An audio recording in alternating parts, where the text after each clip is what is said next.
kwa ajili ya fursa kama hii, kwa ajili ya kuhudumia kanisa la Mungu. Na Kristo anatukuzwa sana mahali hapa, anatukuzwa katikati yetu.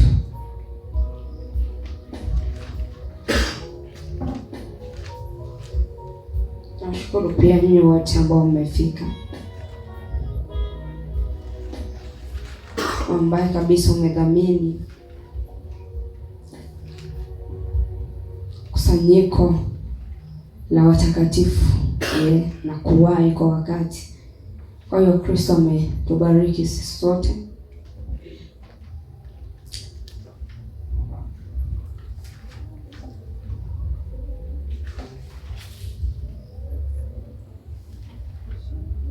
Na tunazidi sana katika neema yake kwa jina la Yesu. Haleluya. Kwa hiyo ndio kwenye fundisho haki ya Mungu.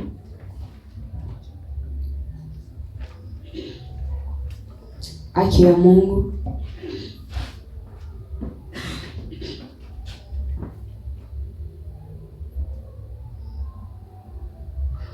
Kwa hiyo muda uliopita tuliangalia mambo kadha.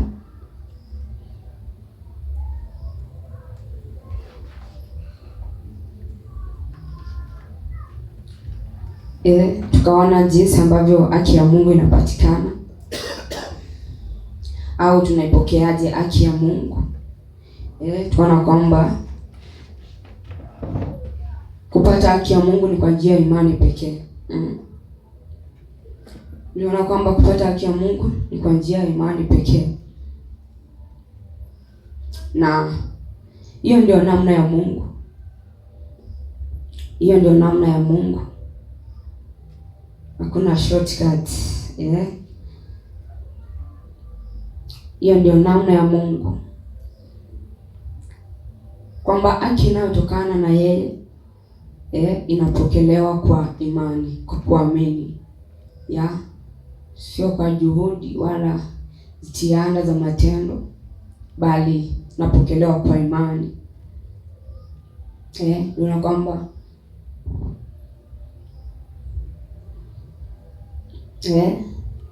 tuliona kwamba haki inayotokana na matendo sio haki ya Mungu. Hiyo haki inayotokana na matendo sio haki ya Mungu kabisa. Kwa hiyo tunaangalia mambo kama hayo, na tukaona kwamba namna ya Mungu au kanuni ya Mungu ni kwamba wewe upokee kile ambacho ametoa. Ni kwamba mwanadamu apokee kile ambacho yeye ametoa, kile ambacho yeye ametoa, kwa maana ya kwamba matendo hayawezi kufanya upokee haki ya Mungu au haki inayotokana na Mungu, bali haki ya Mungu inapokelewa kwa kuamini, kwa kuamini na kuamini pekee.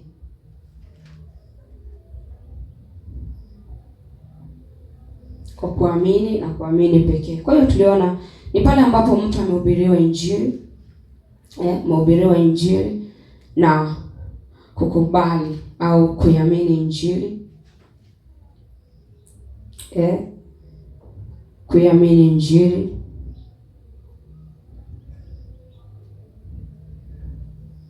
ambayo ni kuhusu kufa na kufufuka kwa Yesu Kristo. Hapo ndipo mtu anaipokea haki ya Mungu katika kuamini.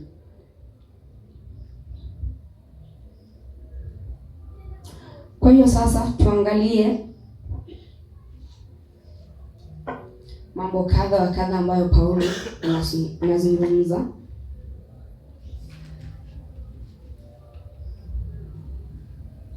Warumi 10 kuanzia mstari wa kwanza. Warumi sura ya 10 kuanzia mstari wa kwanza mpaka mstari wa 10. Ndugu zangu, natakayo sana mioyoni mwako na dua yangu nimwombaye Mungu ni kwa ajili yao ili waokolewe. Kwa maana nawashuhudia kwamba wanajuhudi kwa ajili ya Mungu, lakini si katika maarifa. Kwa maana wakiwa hawajui haki ya Mungu na wakitaka kuidhibitisha haki yao wenyewe, hawakujitia chini ya haki ya Mungu. Kwa maana Kristo ni mwisho wa sheria, ili kila aminiye ahesabiwe haki. Kwa maana Musa aliandika juu ya haki itokayo kwa sheria, ya kuwa mtu afanyaye hiyo ataishi kwa hiyo. Bali ile haki ipatikanayo kwa imani yanena hivi: usiseme moyoni mwako, ni nani atakayepanda kwenda mbinguni, yaani kumleta Kristo chini, au ni nani atakayeshuka kwenda kuzimuni, yaani kumleta Kristo juu kutoka kwa wafu. Lakini anenaje?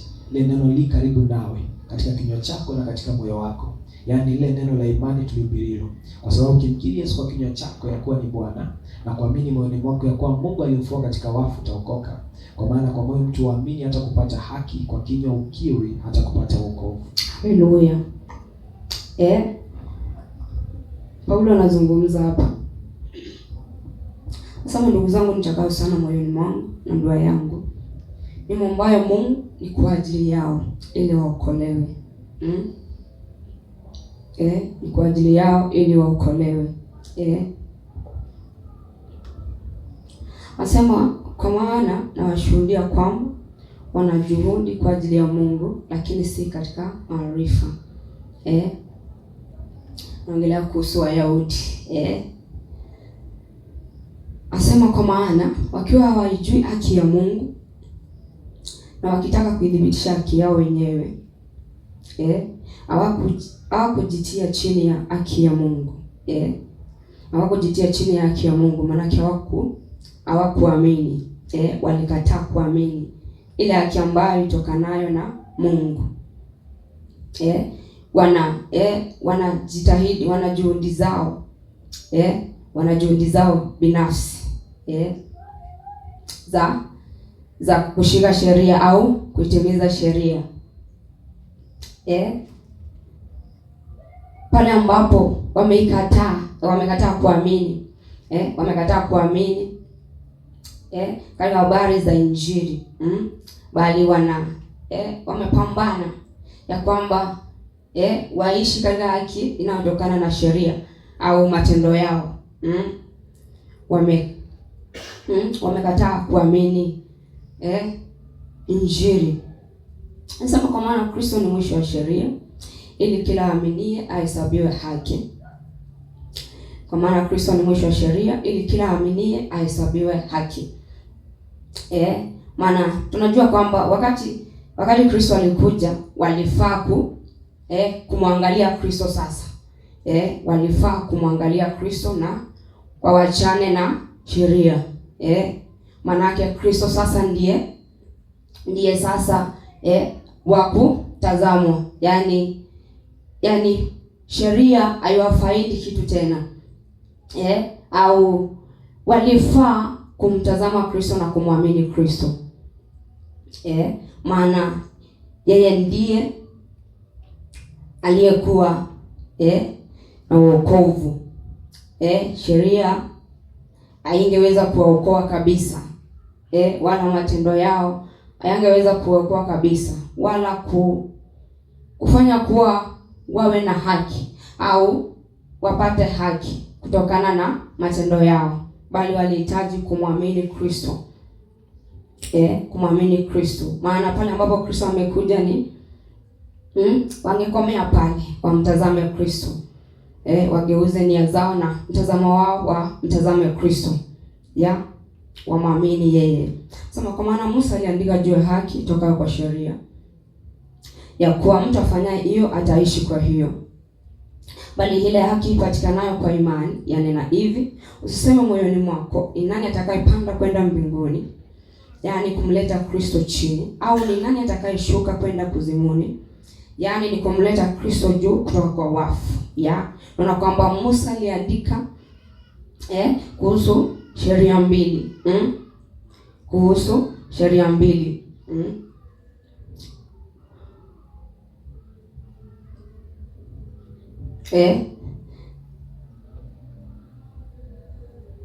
Sio sheria mbili. Musa aliandika kuhusu haki mbili, haki tokanayo na sheria na haki tokanayo na imani.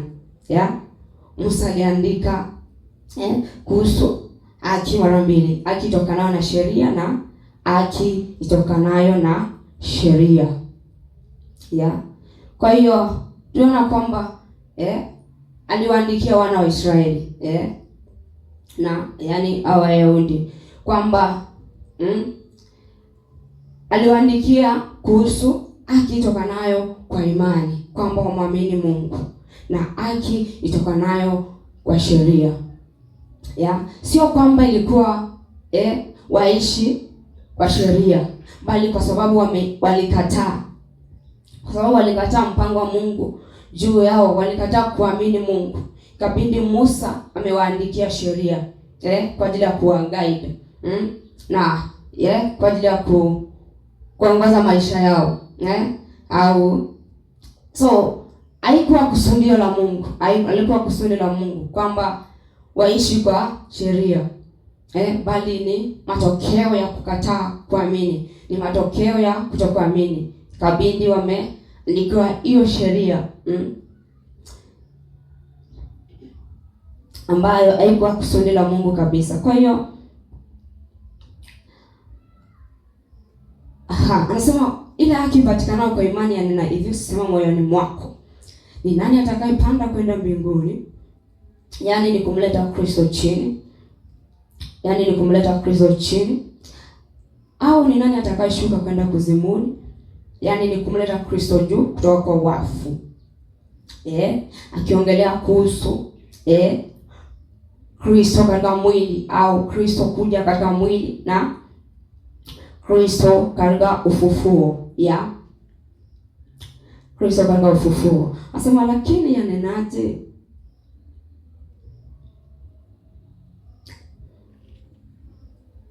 Asema lakini yanenaje? Lile neno li karibu nawe, katika kinywa chako na katika moyo wako. Yaani ni lile neno la imani tulihubiriwa. Asema kwa sababu ukimkiri Yesu kwa kinywa chako ya kuwa ni Bwana na kuamini moyoni mwako ya kuwa Mungu alimfufua katika wafu, utaokoka. Kwa hiyo tunaona kwamba Paulo anawaelezea wale watu ya kwamba ile haki ipatikanayo kwa imani yasema hivi, usiseme moyoni mwako, sema moyoni mwako. Yaani anasema lile neno tulihubiriwa, yaani lile neno li karibu nawe, li karibu nawe katika kinywa chako na katika moyo wako. Yaani lile neno la imani tulihubiriwa. Kwa hiyo hao watu walitakiwa kuamini katika lile neno ambalo Paulo anawahubiria. Walihitaji kuamini. Walihitaji kuamini. Hawahitaji ya kwamba kile kilichofanyika kuhusu Kristo kuja katika mwili, na kwamba ni kweli kilifanyika au ilitokea, Kristo kuja katika mwili na mpaka Kristo kufa na kufufuka. Kwa hiyo kila ambacho wanahitaji hawa watu ni kuamini kwamba lile neno ambalo linahubiriwa hilo ndilo wanahitaji kuliamini. Hawahitaji kutegemea tena ati mpaka Kristo tena aje afe akufe afufuke ndio wapate kuamini. Lakini uaminifu ni kwamba waamini katika injili ambayo inawasilishwa kwao, ya kwamba Kristo alifanyika mwili, akaja duniani, akafa na kufufuka. Ya kwamba hilo ndilo neno la imani, hilo ndilo neno walihitaji kuliamini. Walihitaji kuliamini. Nasema kwa sababu ukimkiri Yesu kwa kinywa chako ya kuwa ni Bwana na kuamini moyoni mwako ya kuwa Mungu alimfufua katika wafu, utaokoka. Unaona Paulo aliwaambia kwamba ni kuamini. Unajua kwamba kukiri na kuamini. Pale ambapo umeamini unakiri. Ukishaamini unakiri, yani havitengani. Vipo pale pale. Maana kila ambacho umeamini katika moyo wako ndicho utakachokiri katika kinywa chako. Ndicho utakachokiri katika kinywa chako. Na tunaamini kwamba Mungu alimfufua katika wafu. Nasema kuamini kwamba Mungu alimfufua katika wafu utaokoka. Yeah? Simple as that. Kwa hiyo ni kuamini. Hakuambia wale ambao wanatimiza sheria, ukitimiza sheria zote utaokoka. Bali ukiamini kwamba Mungu alimfufua Kristo kutoka kwa wafu utaokoka. Injili yenyewe. Kwa maana kwa moyo mtu aamini hata kupata haki, na kwa kinywa ukiri hata kupata wokovu. Kwa maana kwa moyo mtu aamini hata kupata haki, na kwa kinywa ukiri hata kupata wokovu. Kwa hiyo kila ambacho umeamini unakiri. Yaani kila ambacho umeamini unakiri kwa kinywa chako. Yaani vinaambatana. Huwezi kusema umeamini na ukosa kukiri. Kwa uliamini au kukiri, basi tunaambia uliamini aje. Kwa umeamini unakiri kile ambacho umeamini. Na hivyo ndio unapata wokovu, au umepokea wokovu tayari.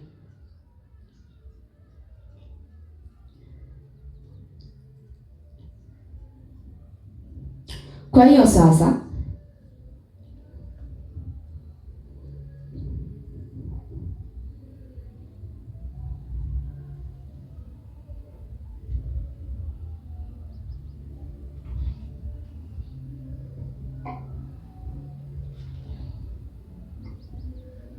sasa tunaona kwamba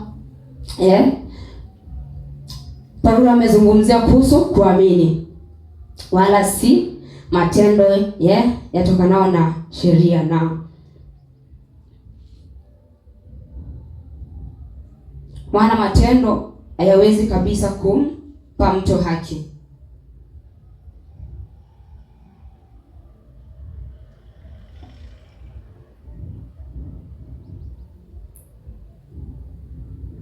Maana matendo hayawezi kabisa kumpa mtu haki.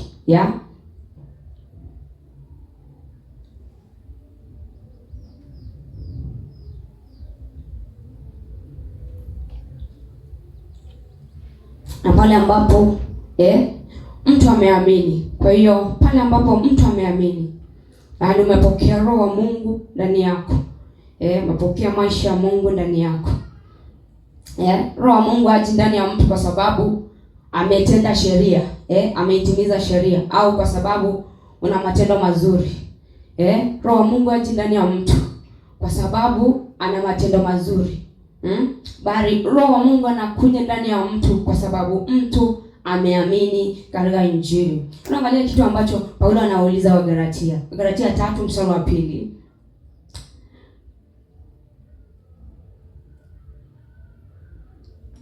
Galatia 3:2. Nataka kujifundisha neno hili moja kwenu. Je, mlipokea roho kwa matendo ya sheria au kwa kusikia kunakotokana na imani? Anauliza, je, mlipokea roho kwa matendo ya sheria au kwa kusikia kunakotokana na imani? Kwa hiyo kumaanisha roho wa Mungu aje ndani ya mtu kwa sababu mtu ametimiza sheria au kwa sababu ya matendo ya sheria, bali roho wa Mungu anakuja ndani ya mtu kwa sababu mtu amesikia Injili na kuamini. Mtu amesikia Injili na kuamini.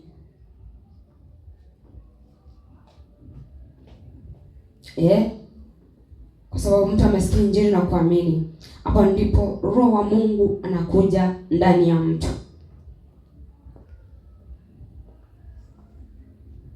Na tunaona kwamba roho wa Mungu hapokelewi kwa sheria. Bali ni kwa imani. Bali ni kwa imani.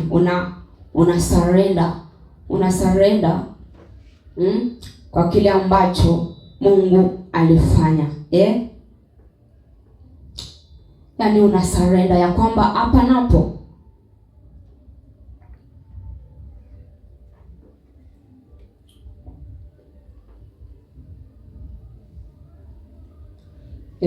una surrender kwa kila ambacho Mungu alitoa, yaani una surrender kwamba hapa hata matendo yako nayo hayafaulu, kwamba kazi ya Mungu aliyoifanya peke yake inatosha, inatosha, na ni kazi kamilifu, kazi ambayo imejitoshelesha, ni kazi ambayo mwanadamu hahitaji kuongezea kwa matendo yake, manake hauwezi. Ingekuwa inawezekana hivyo tangu mwanzo, basi hapangekuwa na haja ya Kristo kuja katika mwili na kufa, kuja katika mwili na kufa. Kwa hiyo pale ambapo mtu ameyadhamini matendo yake kwa ajili ya kuhesabiwa haki mbele za Mungu, na kuwa huyo mtu ameidharau kazi ya Kristo, ameidharau kazi ya Kristo, pale ambapo mtu ametumainia matendo yake kwa ajili ya kupata haki, pale ambapo mtu ametumainia matendo yake ili ahesabike mwenye haki, huyo mtu anakuwa ameidharau kazi ya Kristo, anakuwa ameidharau. So kwa hiyo kuheshimu kazi ya Kristo ni kuamini, ni kupokea, ni kupokea. Kwa ndiko kuheshimu kazi ya Kristo, ni pale ambapo unapokea, unapokea kwa maana ya kuamini,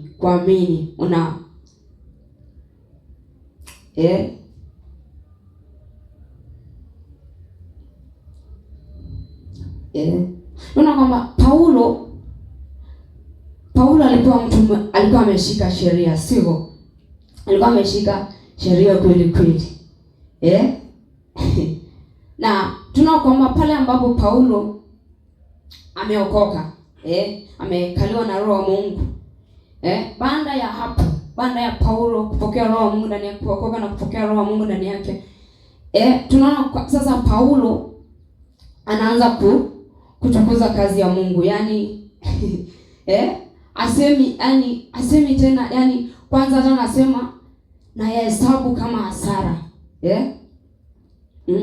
kutumikia sheria anahesabu kama ni hasara, sasa anaitukuza kazi ya Kristo kwamba ndio yenye maana kwenye maisha yake. Alitumainia sheria, aliitimiza sheria, lakini sheria haikumuokoa, lakini sheria haikumpa haki. Kaya anasema, angalia kidogo kwa Filipi 3. Jana anasema Filipi 3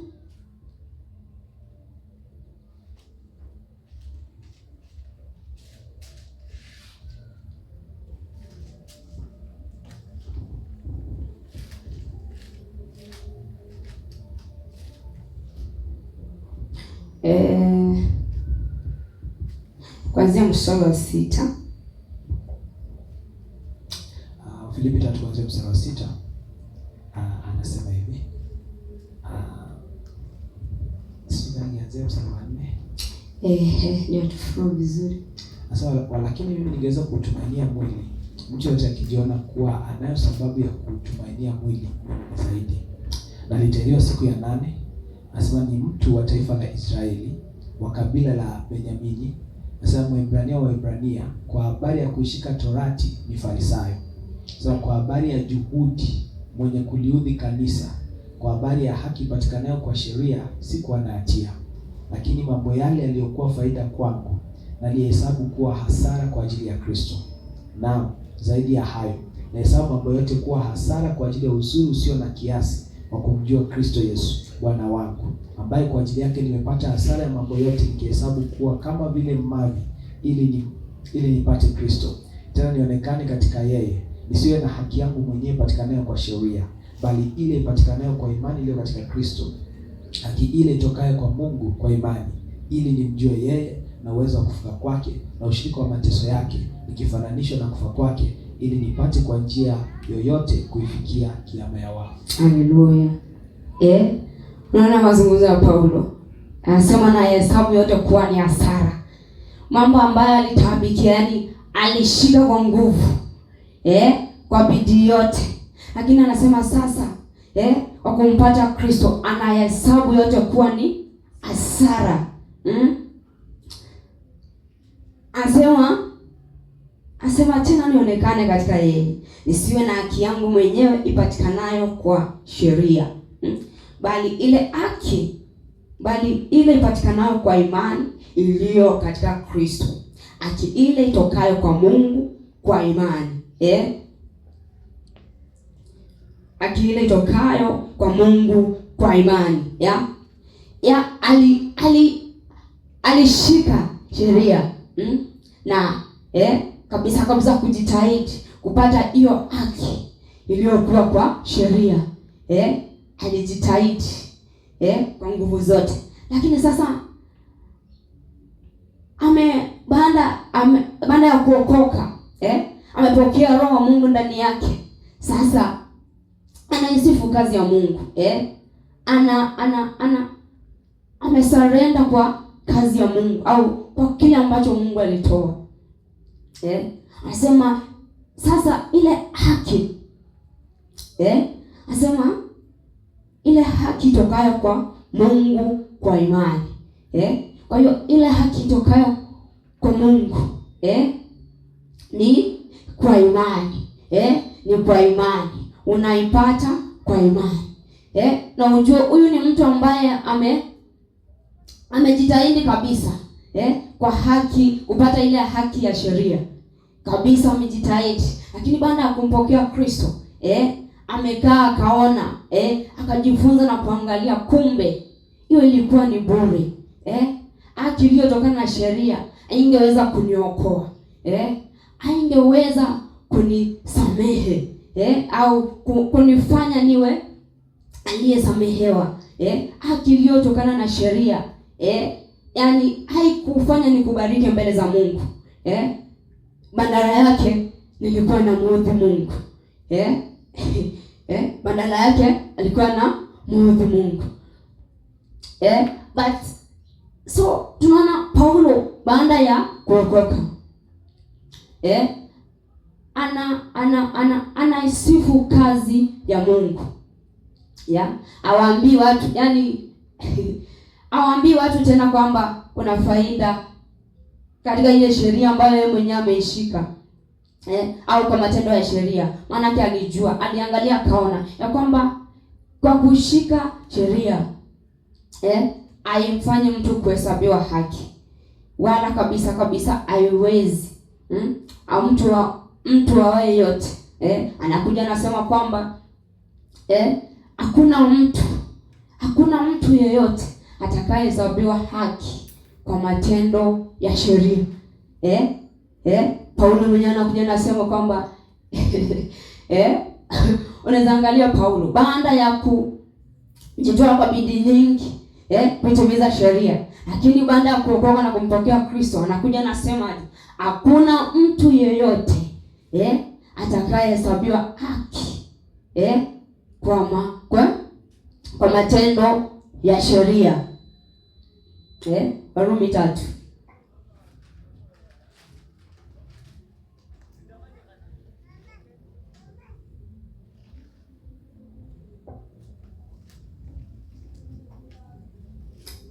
Tatu mstari wa 19 mpaka 20. Warumi 3 mstari wa 19. Basi tujua kwa mambo yote ninayo torati huyanena kwa hao walio chini ya torati, ili kila kinywa kifumbwe na ulimwengu wote uwe chini ya hukumu ya Mungu. Kwa sababu hakuna mwenye mwili atakayehesabiwa haki mbele zake kwa matendo ya sheria, kwa maana kutambua dhambi huja kwa njia ya sheria. Haleluya. Paulo amejifundisha na kuona kwamba kabisa hakuna mwenye mwili atakayehesabiwa haki mbele za Mungu kwa matendo ya sheria.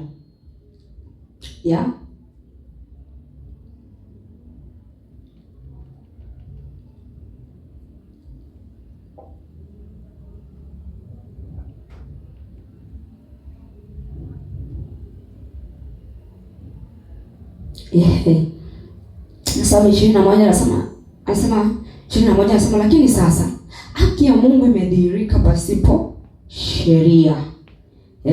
Anasema haki ya Mungu imedhihirika pasipo sheria. Wale ambapo anaongea